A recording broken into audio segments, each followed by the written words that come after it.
Assalamualaikum warahmatullahi wabarakatuh. Perkenalkan, nama saya Laura Weni Anggreni, NIM 2019510036. Saya berasal dari Prodi Teknik Kimia Universitas Tribhuwana Tunggadewi. Nah, di sini saya akan menjelaskan materi yang pertama yaitu elektrokimia, yang kedua permukaan dan antarmuka, yang ketiga adsorpsi, yang keempat adalah koloid.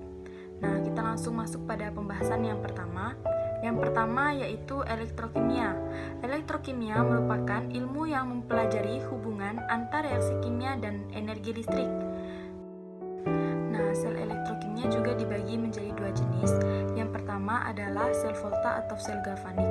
Nah, sel volta adalah sel elektrokimia yang di dalamnya terjadi reaksi kimia yang menghasilkan energi listrik proporsional. Nah, contohnya seperti pada gambar tersebut.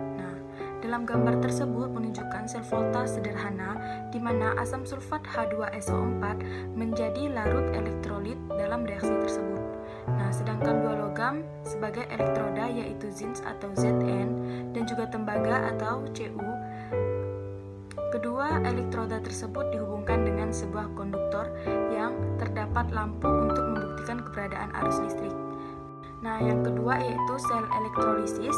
Nah, sel elektrolisis merupakan sel elektrokimia yang mendorong terjadinya reaksi kimia dengan adanya aliran listrik di dalamnya. Contohnya seperti pada gambar tersebut. Di dalam gambar tersebut digunakan larutan NaCl sebagai larutan elektrolit dan dua buah elektroda sebagai anoda dan katoda, serta dialiri oleh listrik melalui sebuah baterai. Nah, ketika arus listrik dialirkan, maka elektroda akan bermuatan positif dan negatif. Elektroda positif akan menarik ion Cl- dalam larutan, sedangkan elektroda negatif akan menarik ion Na+ dalam larutan NaCl. Nah, perbedaan sel volta dan sel elektrolisis. Yang pertama, sel volta yaitu reaksi kimia menghasilkan energi listrik, sedangkan sel elektrolisis reaksi listrik yang menghasilkan kimia. Dan sel volta digunakan dua elektroda logam berbeda, sedangkan sel elektrolisis digunakan dua inert yang sama. Sel volta anoda bermuatan negatif, katoda bermuatan positif, sedangkan sel elektrolisis anoda bermuatan positif, katoda bermuatan negatif. Sel volta reaksinya sangat spontan dan sel elektrolisis reaksinya tidak spontan. Nah, kita masuk pada pembahasan yang kedua yaitu permukaan dan antar permukaan. Yang pertama yaitu tegangan permukaan. Tegangan permukaan adalah gaya persatuan panjang pada permukaan yang melawan ekspansi luas permukaan untuk mengimbangi tarikan ke dalam atau antar fase cair dan udara. Yang kedua yaitu tegangan antarmuka, adalah sesuatu yang terjadi pada batas antara dua fase yang tidak saling campur. Yang ketiga yaitu adsorpsi. Adsorpsi atau penyerap adalah suatu proses yang terjadi ketika suatu fluida, cairan maupun gas terikat kepada suatu padatan atau cairan atau zat penyerap yaitu adsorbent dan akhirnya membentuk suatu lapisan tipis atau zat terserap yaitu adsorbate pada permukaannya. Adsorpsi juga dibagi menjadi dua. Yang pertama yaitu adsorpsi fisika. Apabila gaya tarik-menarik antara zat terlarut dengan adsorbent lebih besar dari gaya tarik-menarik antara zat terlarut dengan pelarutnya, maka zat terlarut akan diadsorpsi pada permukaan adsorbent. Yang kedua yaitu adsorpsi kimia, yaitu reaksi yang terjadi antara zat padat dengan zat terlarut yang teradsorpsi. Nah, faktor yang dapat mempengaruhi proses adsorpsi yang pertama yaitu kelarutan, karena jika kelarutannya tinggi, maka gaya adsorpsi makin berkurang. Yang kedua yaitu pH atau pH air. Yang ketiga yaitu temperatur, karena jika temperaturnya juga tinggi, maka gaya adsorpsinya juga akan berkurang.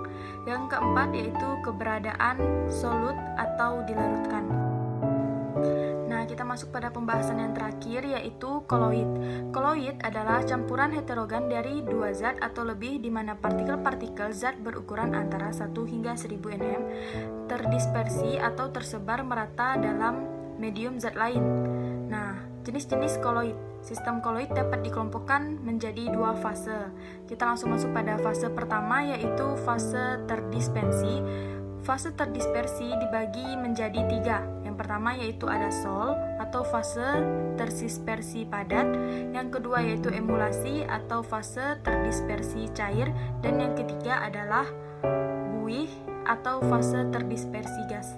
Nah, berdasarkan fase terdispersi dan pendispersinya, jenis koloid dapat dibagi menjadi 8 golongan seperti pada tabel tersebut.